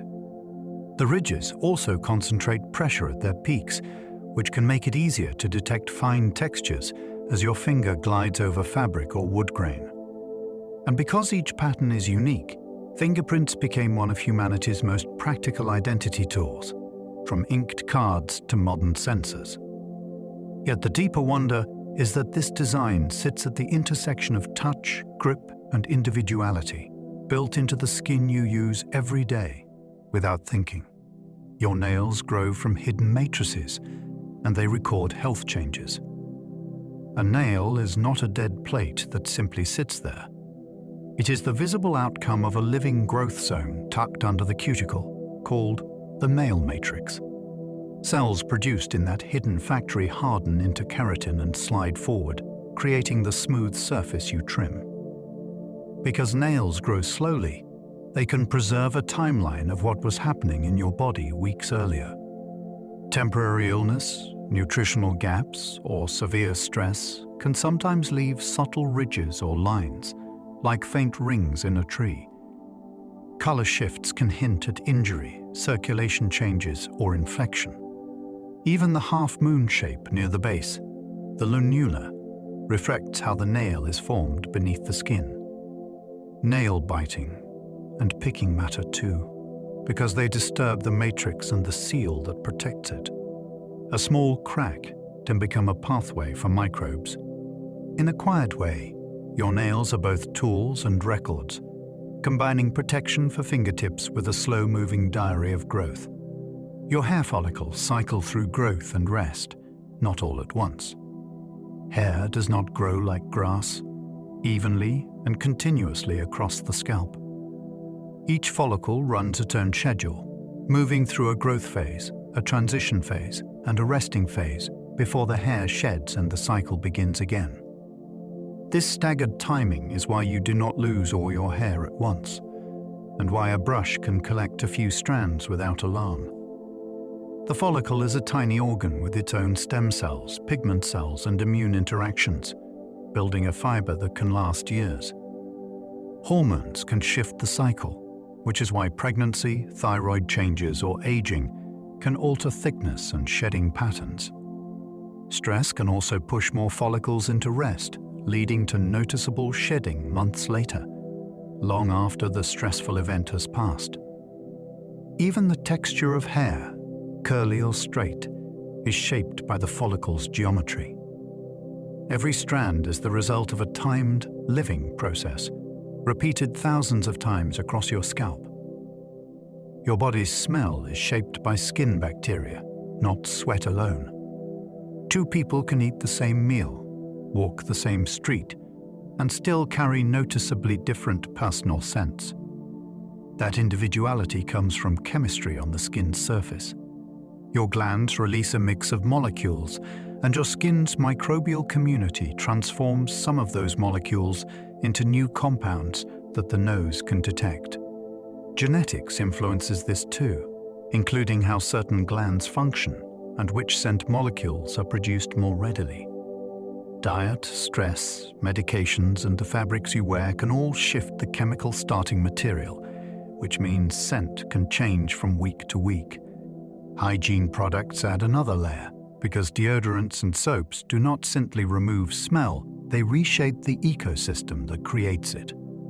Even your immune system plays a subtle role, since different immune signatures can influence which microbes thrive on your skin. Your scent is not one simple thing. It is a living blend of biology and environment, a quiet signature that follows you through the world. Your embryos once had a tail, before development reshaped the spine. Early in development, the human body is built in a way that echoes deep evolutionary history. For a short time, the embryo forms a tail-like extension, with several more vertebrae than you will keep. As growth continues, this structure is gradually remodeled. Cells are reabsorbed, tissues reorganize, and the remaining bones become the coccyx, the tailbone you sit on. That small remnant still serves as an anchor point for muscles and ligaments of the pelvic floor, supporting posture and internal organs. In very rare cases, a baby can be born with a small tail-like protrusion, usually involving soft tissue rather than a true bony tail. It is an unusual window into how powerful and flexible development can be. The larger point is this: your body is shaped by a set of instructions that build, refine, and sometimes delete temporary structures as they become unnecessary. Before you ever took a breath, your form was already being edited into its final layout. Your body starts as a tiny disk of cells that folds into layers. At the beginning, the human body is not shaped like a person at all. It starts as a small, flat disk of cells. Then, through coordinated movements, that disk begins to fold, thicken, and organize into layered sheets. Those layers become the foundations of organs and tissues. One layer gives rise to the skin and nervous system. Another forms muscles, bones, and much of the circulatory system. Another becomes the lining of the gut and lungs, and many associated organs. The choreography is precise. Cells migrate, stick, separate, and signal to each other, deciding where the head will be, where the spine will form, and how the body will establish left and right. Tiny errors in timing can have big consequences, which is why development includes many checkpoints and self-correcting behaviors. What feels like a seamless creation is actually a sequence of folds, turns, and commitments, like origami guided by chemistry. From a disc to a body, form emerges through motion. A placenta is a temporary organ that builds a life support system. For months, the placenta acts as a living interface between parent and developing baby. It anchors into the uterus and grows an intricate network of blood vessels that bring nutrients and oxygen close to the baby's circulation, without directly mixing the two blood supplies in the usual way. It also removes waste, like a combined lung, kidney, and digestive partner. Beyond transport, it is an endocrine powerhouse, releasing hormones that support pregnancy, adjust metabolism, and help prepare the body for birth and lactation. The placenta also plays a protective role, filtering some threats, though not all, and passing along antibodies that help provide early immune protection after birth. It is a remarkable example of biological engineering built on a deadline. After delivery, it is no longer needed, and the body releases it, completing its short, intense career. Few organs are so vital, so complex, and so temporary. For a while, it is a whole support world, grown for one purpose, then gently set aside. Your immune system learns tolerance, so it does not attack your own tissues. From the start of life, your immune system faces a dangerous challenge. It must respond fiercely to real threats, yet it must also recognize your own cells as home. That balance is built through training. As immune cells develop, many that react strongly to the body's own molecules are eliminated or reprogrammed. Others are guided into becoming regulatory cells, whose job is to calm unnecessary reactions and prevent friendly fire. This tolerance is not only about the body's own tissues. It also extends to harmless foods and many of the microbes that live with you, especially in the gut. When tolerance fails, autoimmune disease can emerge, with the immune system targeting joints, nerves, skin, or organs. Allergies reflect a different misfire, where harmless substances are treated as threats. The fact that this usually does not happen is the wonder. Your immune system is not just a weapon. It is also a diplomat, learning restraint, recognizing belonging, and maintaining peace within a body made of many changing parts.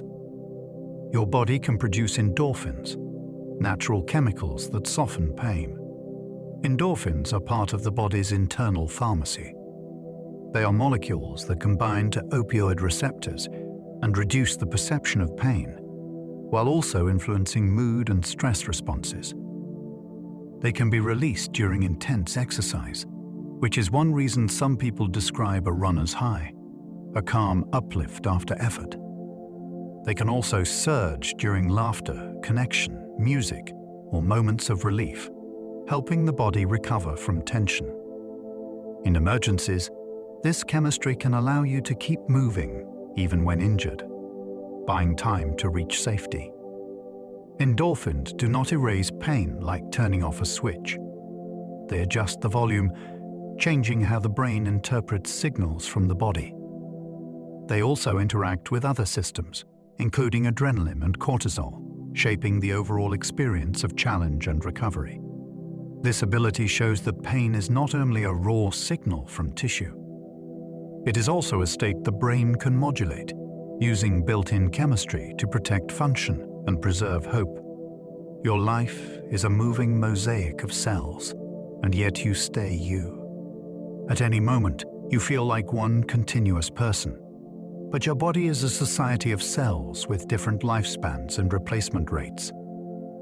Some cells are renewed often, while others can remain for years, holding long memories in their structure and connections. As old cells retire, new ones take their places, guided by DNA instructions and local signals that keep tissues organized.